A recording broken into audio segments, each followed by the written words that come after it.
네, 그러면 세 번째 시간입니다. 오늘은 거의 논문 읽기 하고 유해성 평가 부분은 좀 짧게 하고 마무리를 해야 될 것 같아요. 지난 학기에 다른 학교에서 강의를 했을 때도 요 논문 읽기 부분을 한 1시간 반에서 2시간 가량 했고, 이제 유해성 확인 부분을 1시간 정도 강의를 해서 그 3주차부터 좀 본격적으로 유해성 확인 관련한 강의를 했었습니다. 비슷하게 진도 나가고 있는 것 같아요. 논문 읽기 사례라고 해서 제가 주제를 정해봤습니다. 여러분들도 이런 주제로 이제 논문을 발표할 것인지 이제 무작위 추출로 배정을 받으시게 될 텐데, 이제 제가 관련한 사례 논문도 전부 같이 업로드를 해드릴게요. 생태 위해성 평가에서는 뭐 이런 논문을 찾으면 되는구나 정도로 감을 잡으실 수 있게 제가 선정을 해봤습니다. 먼저 생태 위해성 평가입니다. 네, 생태 위해성 평가는 제가 이렇게 2가지 논문을 선정을 해봤습니다. 첫 번째는 환경보건학회지, 아까 보여드렸던 환경보건학회지에 실린 것으로 카드뮴의 생태 위해성 평가 논문입니다. 네, 이 논문으로 발표를 하셔도 됩니다. 보통은 다른 걸 찾으시기는 하는데, 여기 보시면 2018년 논문이고요.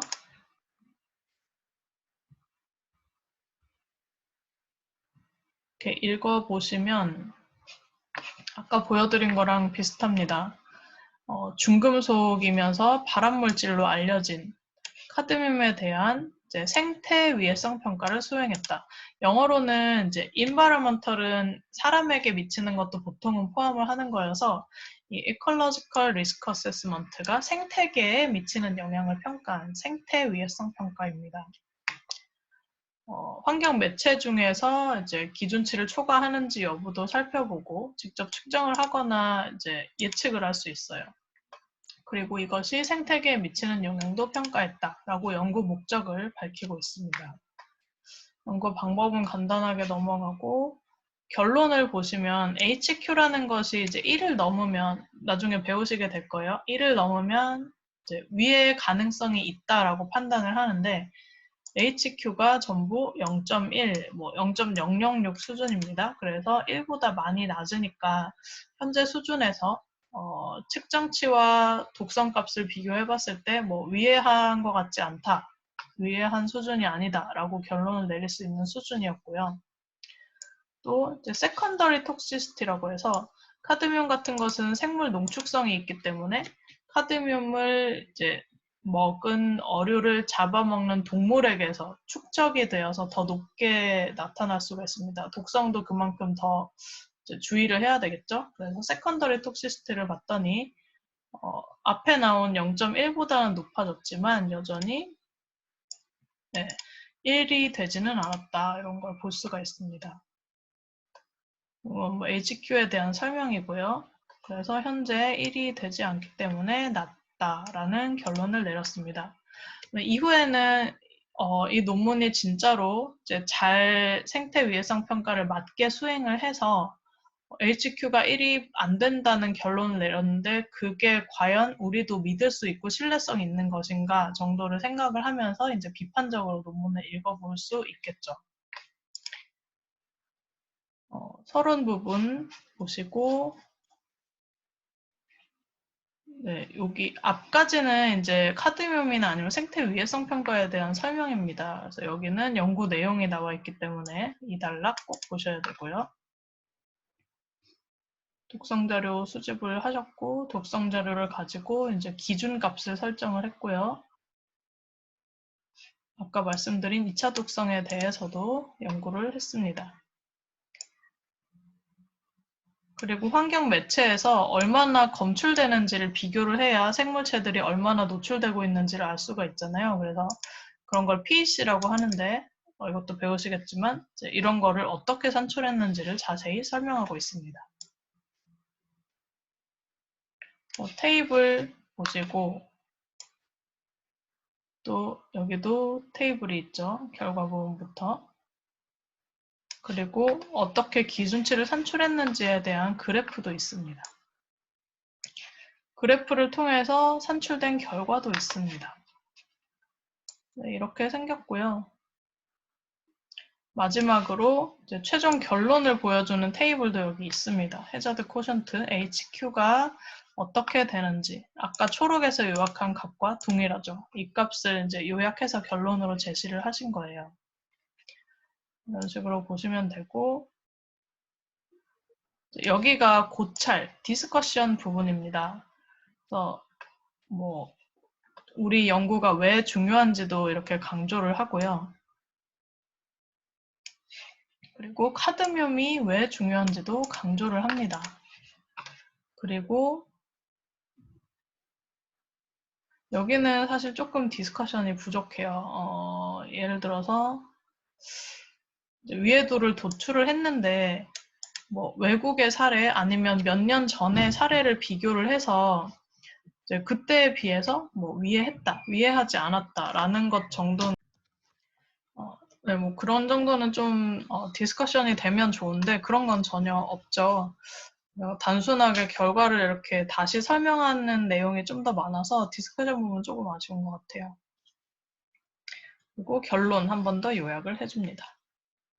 그리고 이제 보통 요 뒤에 보시면 감사의 글은 이거 연구에 대한 것이고 레퍼런스가 있습니다. 이 연구의 배경 설명에도 들어가고 고찰에도 들어가는데 이제 거기에 인용된 과학적인 페이퍼들이 여기 다시 정보가 적혀 있는 것으로 이 부분도 좀 중요하다고 보시면 되겠습니다. 생태 위해성 평가 첫 번째 논문은 그렇고 두 번째는 제가 2014년에 작성한 논문인데요.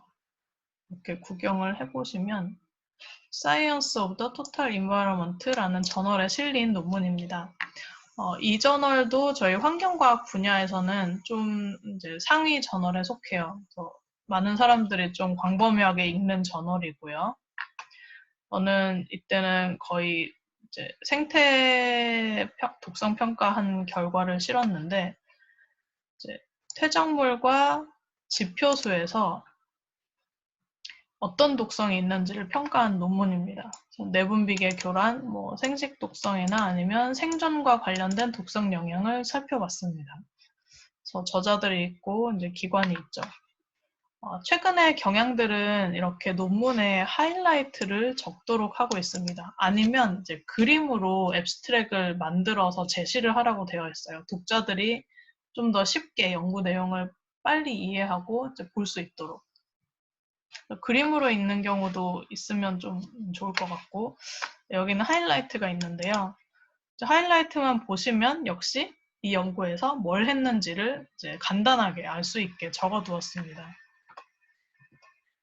이 연구가 이제 뒤에 나오겠지만 포항 지역에서의 수행된 연구였어요.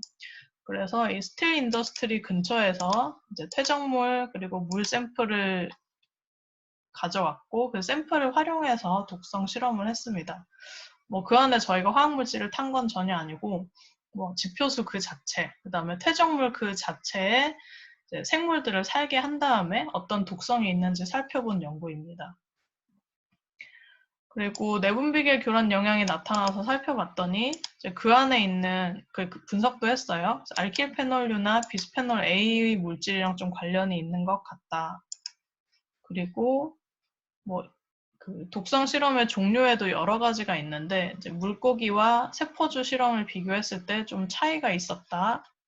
그리고 아주 옛날에 이제 검출된 그 화학물질 농도 값이 있어서 비교를 해보니까 여전히 비슷했다. 뭐 이런 식의 고찰까지 하이라이트로 이렇게 제시를 하고 있습니다. 이것도 쭉쭉쭉 보시면 뭐 이렇게 생겼다라는 거 보여드리려고 하는 거니까 차례로 보시면 될 것 같고 여기도 역시 인트로덕션 마지막 단락에 이 연구를 왜 했고 purpose of this study 나오죠. 그리고 이 목적을 달성하기 위해서 어떤 것들을 했다라는 것이 여기 요약이 되어 있습니다. 연구 방법이 나오고요. 이제 생태위해성 평가를 직접 현장에 가서 이제 이렇게 샘플링도 하고 독성 실험도 하고 하는 경우에는 어떤 지역에서, 그리고 과연 그 퇴적물들이 어디서 왔는지도 알아야 적당하게 그 지역의 오염을 반영했구나라는 것을 사람들이 판단할 수 있기 때문에 이렇게 하고 있습니다. 생태위해성 평가할 때 좀 더 자세히 보여드리겠지만 이렇게 형상강이 있어서 강을 따라서 샘플링을 M1, M2, S1 뭐 이런 식으로 쭉 했고요. 이쪽은 사람들이 많은 사는 곳이어서 이렇게 한번 샘플링을 했고, 이쪽은 빨간 점들이 주로 그런데 이제 산업단지가 있는 곳이어서 산업단지 영향을 보기 위해서 또 별도로 샘플링을 했습니다. 그래서 이런 식으로 선정을 해서 뭐 영향을 보려고 했구나 이런 것도 저희가 알 수가 있죠. 여기는 전부 다 분석과 관련된 부분이고 독성 실험한 연구이기 때문에 독성 실험에 대한 연구 방법도 여기 적혀 있습니다. 그리고 이 논문은 결과와 함께 결과의 디스커션을 바로 같은 단락에 적도록 구성을 했어요. 같이 있는 논문이고요. 그래프가 메인 결과로 나오고 있습니다. 지점별로 뭐 독성이 어땠는지 보여주는 그림들이죠.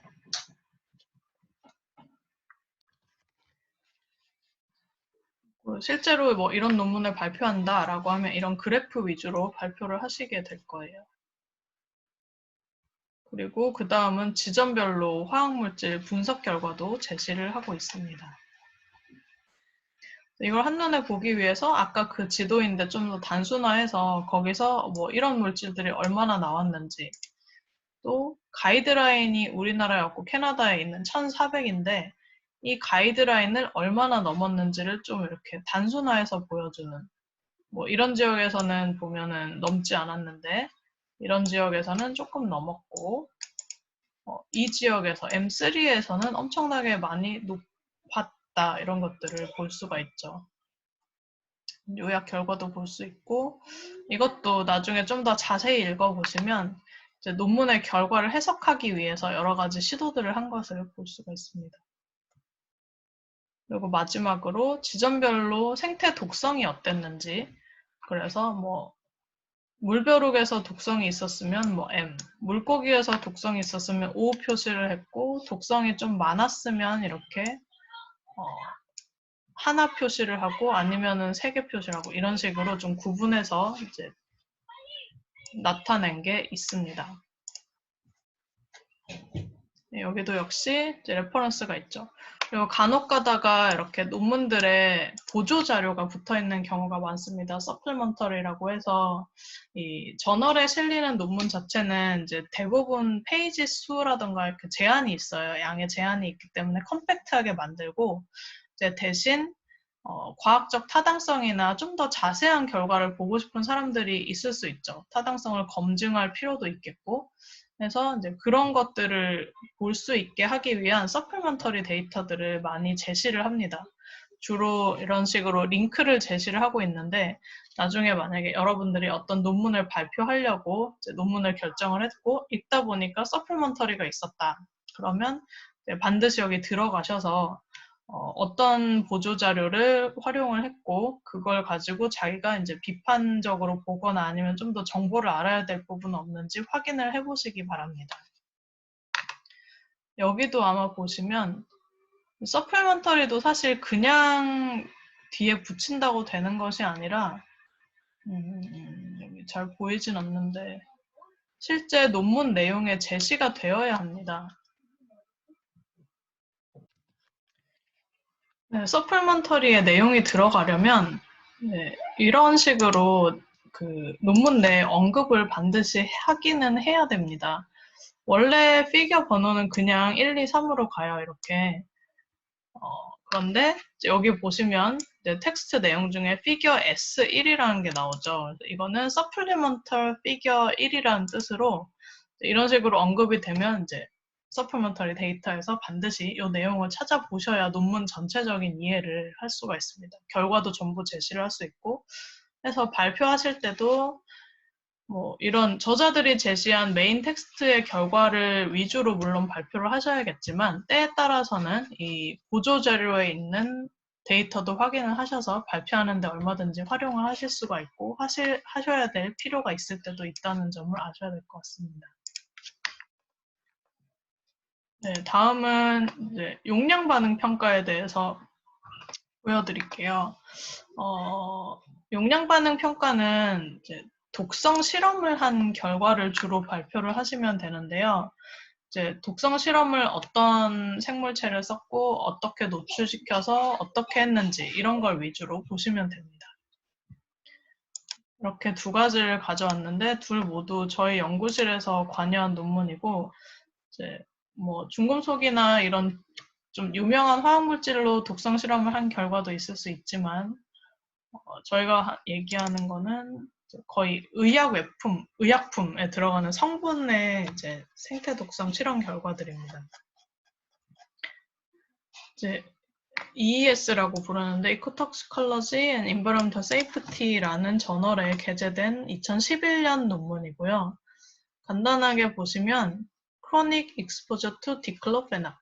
디클로페낙이라는 것이 이제 의약품의 한 종류예요. 의약물질 성분인데 이 의약물질에 만성적으로 노출되었을 때 어디에 이제 두 종류의 민물 개체, 물벼룩 개체, 클라도스란 그리고 제페니스 메다카라는 물고기에 노출이 돼서 만성적으로 어떻게 영향을 끼치는지 본 논문입니다.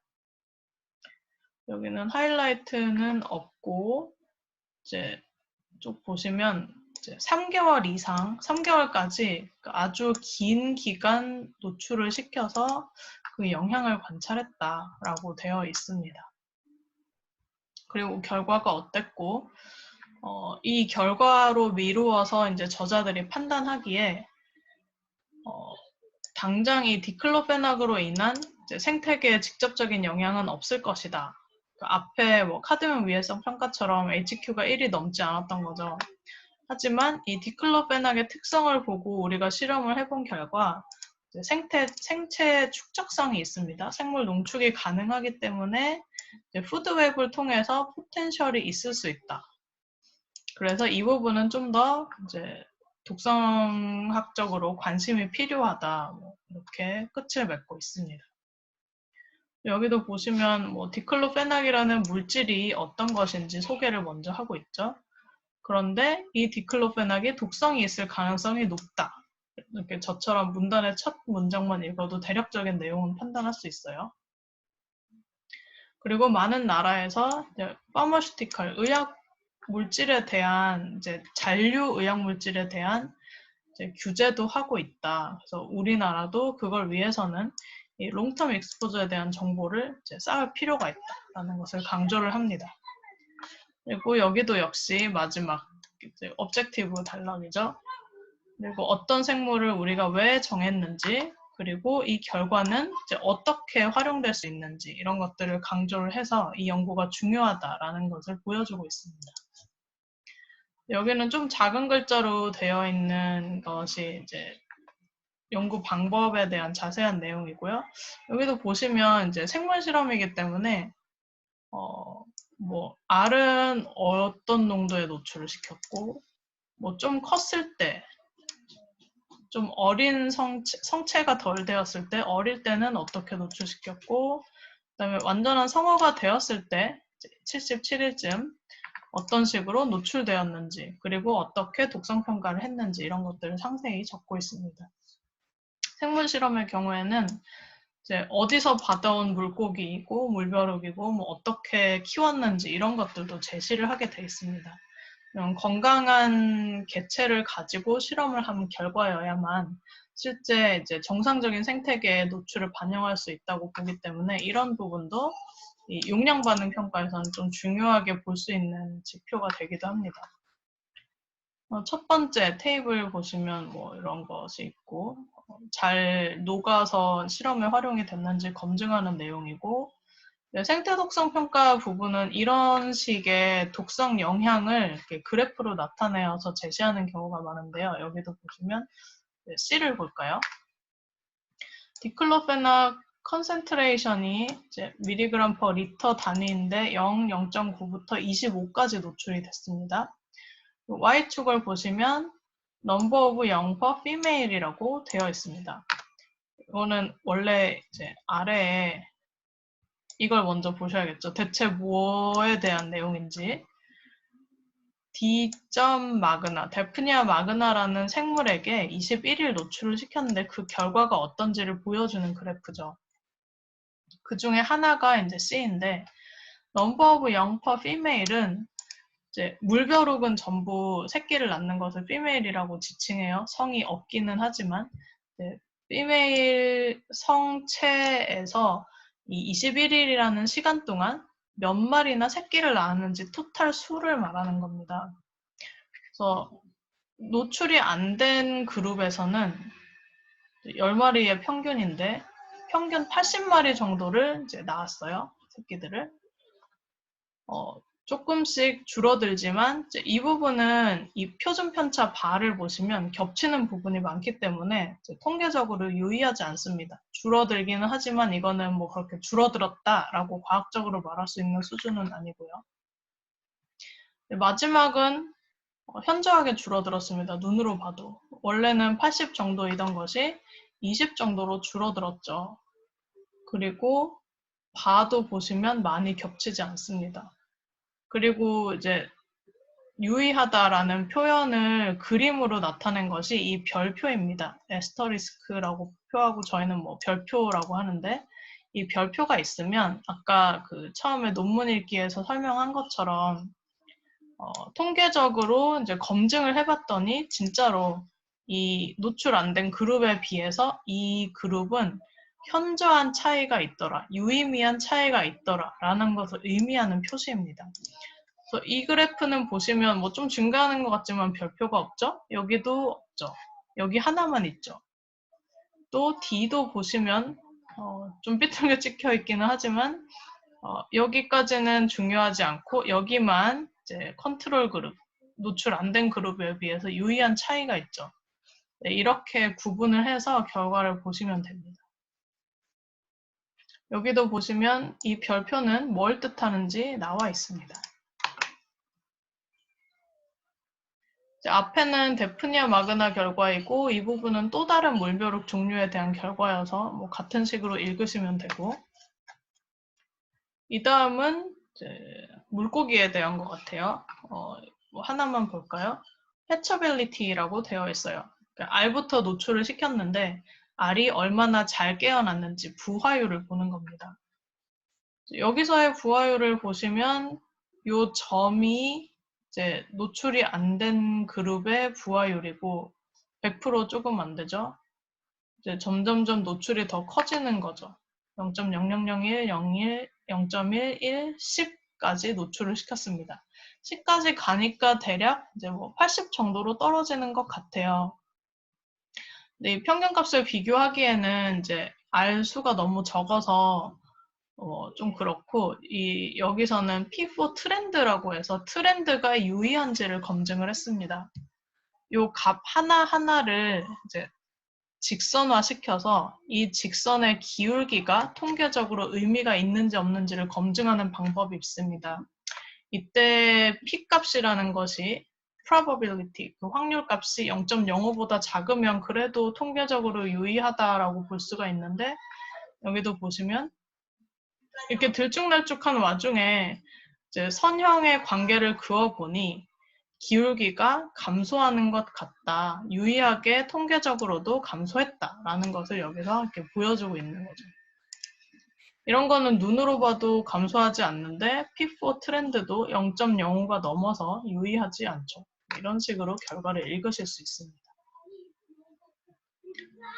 반면 여기 어덜트 피쉬 서바이벌 같은 경우는 이제 P4 트렌드가 눈으로 볼 때는 좀 감소하는 것 같기는 한데 유의하지가 않아요. 0.05보다 훨씬 크죠. 그래서 이런 경우도 뭐 통계적으로 유의하지 않으니까 중요한 연구 결과로 저희가 취급을 할 수가 없습니다. 네, 계속 보시면 이제 그 다음 결과도 있고요. 아까 아래서부터 뭐 이렇게 주버나일, 아기 때, 그 다음에 성체일 때까지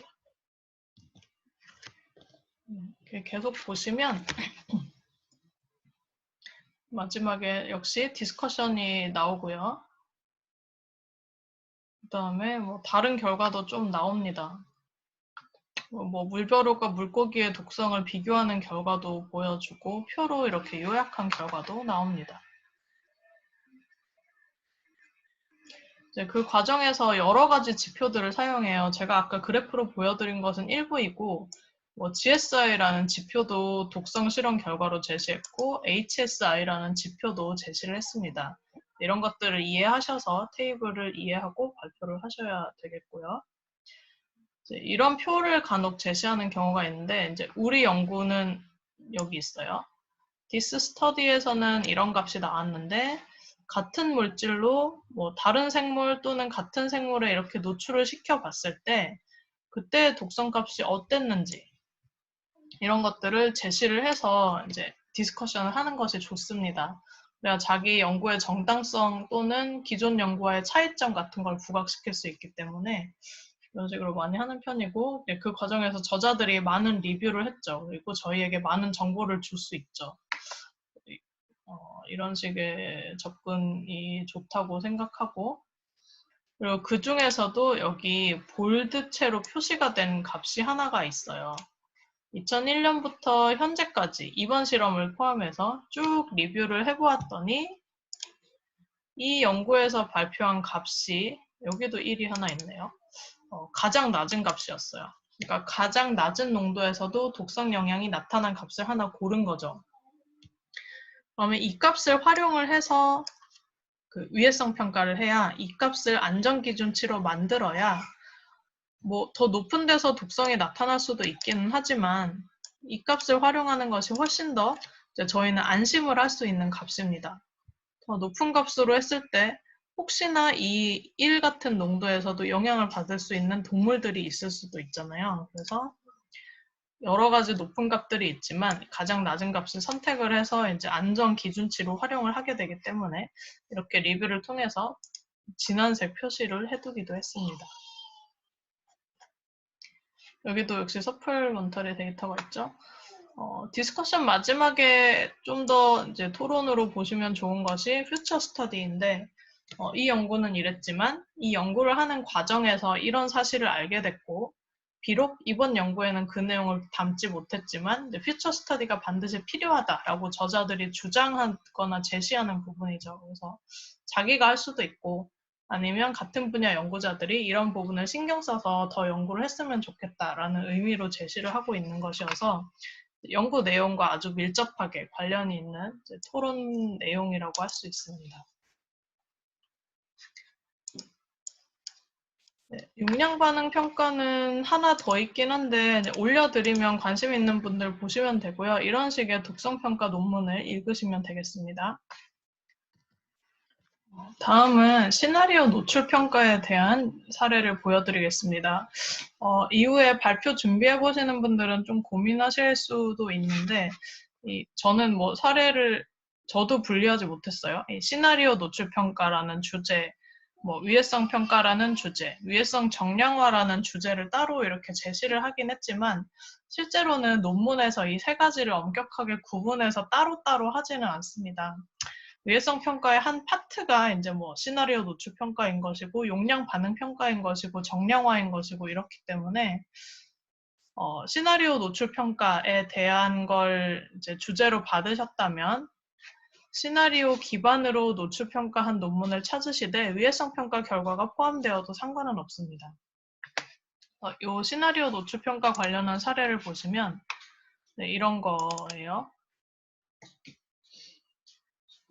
문신용 염료, 저희 타투하는 그 염료에 페놀을 분석을 해서 인체 위해성 평가를 한 내용입니다. 보시면 이제 분석을 직접 하셨고요. 여기도 보시면 네. 문신용 염료에서 분석을 한 다음에 이제 전신 노출이 얼마나 될지를 계산을 합니다. 그 값에 근거해서 얼마나 들어오는지를 계산을 하고 그걸 가지고 이제 안전 기준이 원래 있으니까 그거랑 어떻게 넘는지 안 넘는지 이런 것들을 위해성 평가를 실시를 합니다. 여기도 보시면 어떤 제품을 선정을 했는지 어떻게 분석했는지, 그리고 어떻게 안전기준을 확인을 했는지 이런 것들을 제시를 해두었고요. 그리고 지금 좀 잘려서 잘 안 보이는데 네, 이제 보이네요. 네, 피부 흡수율을 고려해서 평가를 해야 돼요. 나중에 노출 평가할 때 좀 자세히 배우시긴 하겠지만 이게 피부로 들어오는 제품이라는 가정을 했을 경우 또는 그런 제품일 경우에는 피부로 몇 프로나 흡수되는지를 자료를 찾거나 아니면 가정을 해서 만들어야 됩니다. 그걸 이제 시나리오라고 해요. 그 시나리오 기반해서 계산을 했을 때 이만큼 노출된다라는 결론을 가지고 오는 거기 때문에 시나리오가 중요합니다. 그 정보가. 그리고 그 결과 뭐 얼마나 검출이 됐고 우리가 찾은 독성값은 어땠는데 그래서 기준치를 이렇게 결정했다라는 거를 이제 주요 테이블로 제시를 해주고 있습니다. 마지막으로 뭐 비교를 해봤더니 뭐 초과를 했다, 안 했다 이런 것들도 이제 얘기를 하고 있죠. 고찰 부분에서는 이제 뭐 페놀이 왜 들어가고 얼마나 위험한지에 대해서도 고찰을 하셨고 이제 유해성 확인을 한 다음에 나중에 이제 안전 기준을 설정을 하는데 원래 있는 경우는 별 문제가 안 되지만 이제 이렇게 좀 이렇게 사각지대에 있는 제품이라던가 아니면 물질인 경우에는 안전 기준이 없는 경우가 상당히 많아요. 그래서 이제 저자들이 직접 조사를 해서 안전 기준을 제시를 하게 되는데 그때 안전 기준을 제시하기 위한 논리가 적당했는지 그래서 어떤 값을 기준으로 했고 불확실성이 얼마였기 때문에 뭐 얼마를 더 나눠줘서 낮게 안전하게 만들었는지 이런 것들에 대한 정보를 여기 이렇게 제시를 하고 계십니다. 이런 것들도 꼭 확인을 하셔서 이제 논문을 보시면 되겠고요. 네, 이것도 이제 올려드리면 한번 보시기 바랍니다. 이거 가지고 발표하셔도 괜찮고요. 그리고 이제 생체 시료 측정 결과에 대한를 활용을 해서 노출 평가를 할 수도 있습니다. 네, 그거는 제가 수업 시간에 좀 더 자세히 보여드릴 거여서 이번에는 따로 보여드리지 않겠고 관심 있으신 분들은 이런 역학 연구에 대한 발표를 하셔도 괜찮습니다. 이거는 사실 그냥 일반 위해성 평가랑은 조금 달라요. 앞으로 배우시게 될 위해성 평가는 몸속에 화학물질이 얼마나 나왔는데 이 값이 안전 기준치보다 높게 나타난다, 적게 나타난다, 뭐 이런 거를 위해성 평가라고 하고요. 그거랑 관련 없이 몸속에서 얼마나 나왔고 이게 기준치보다 높고 낮은지 전혀 상관없이 비스페놀 A가 높으면 높을수록 아이들에게서 높을수록 알레르기 질환이 더 많이 보이더라.